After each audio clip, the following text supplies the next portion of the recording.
السلام عليكم ورحمة الله وبركاته. عاملين ايه؟ يا رب تكونوا بخير. موضوعنا النهاردة عن الشغل.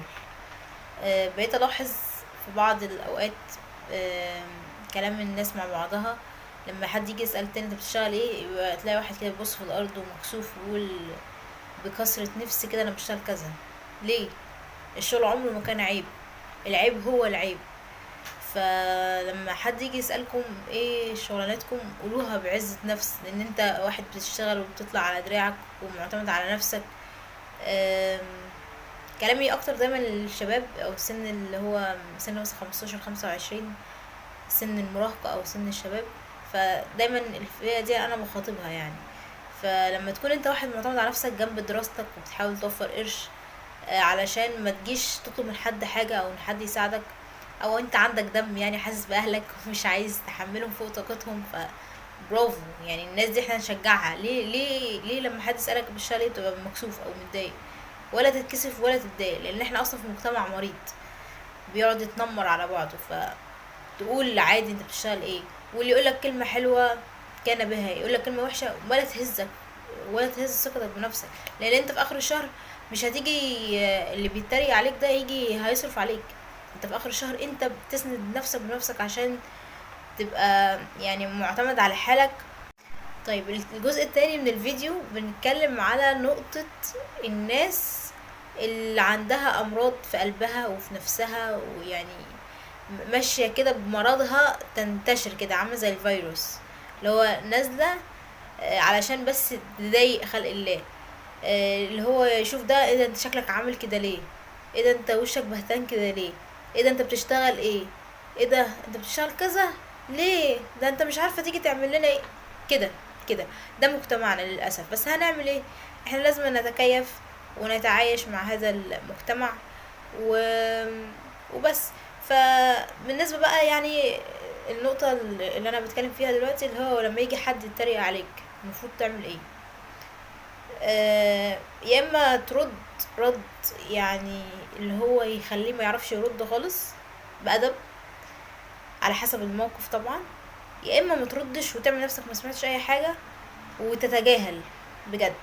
احنا لو رجعنا للنبي زمان، كان هو راعي غنم نبي وبيشارك رسالة وبيقول تعالوا امنوا يا مؤمنين.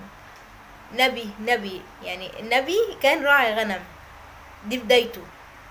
سيدنا عمر بن الخطاب كان بينام على الارض في الشارع. ففي ناس يعني استغفر الله العظيم رب اقصد، يعني في نبي وفي صحابة احنا ما نجيش فيهم حاجة، كانت دي حياتهم. احنا مين بقى؟ احنا مين؟ وبعدين الشغل عمره ما يكون عيب. الشغل ده يعني نعمة كبيرة جدا، ان ربنا يكون مديك الصحة ان انت تشتغل وتصرف على نفسك بدل ما تذل نفسك لحد. فالشغل ده نعمة كبيرة جدا جدا جدا احنا مش حاسين بيها. بس فما تخليش اي حد يضايقك، اي حد يقولك اي كلمة تضايقك يعني. لو انت مش قادر ترد عليه يعني اشتكي ربنا، وشوف بقى ربنا هيعمل فيه ايه، وشوف انت هتبقى فين وهو هيبقى فين.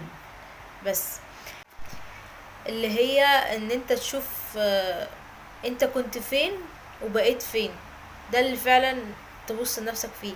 متخليش اي حد يجي يقولك على اي حاجة من حياتك سابقة ليك، يعني ان هو يفكر ان هو يعني بيروش عليك او ان هو بيضايقك. لا لا لا، ولا اي حاجة تهزك ولا اي حاجة تضايقك. انت تشوف نفسك ان لو انت عندك صورتين ليك فتبص ليهم كده، انا فين كنت في الصورة دي ودلوقتي بقيت فين بالظروف دي. بالظروف دي انا كنت هنا وبقيت هنا، فالحمد لله يا رب في تقدم، يبقى الحمد لله. هو بقى بظروفه الكويسة عمل ايه؟ ما عملش حاجة. فهو ده الفيصل. قارن نفسك كده بينك وبينه، هتلاقي ان انت اللي كسبت. بس و... و... ولا عايشك عايشة الآخرة. يعني الواحد بيبني دايما للآخرة مش للدنيا بس. فالواحد يعني طول ما ربنا في قلبه وطول ما هو قريب من ربنا، ولا الحاجات دي تهزه ولا اي حاجة من دي تأثر فيه يعني. بس اشوفكم على خير ان شاء الله، نعمل فيديو تاني. السلام عليكم ورحمة الله وبركاته.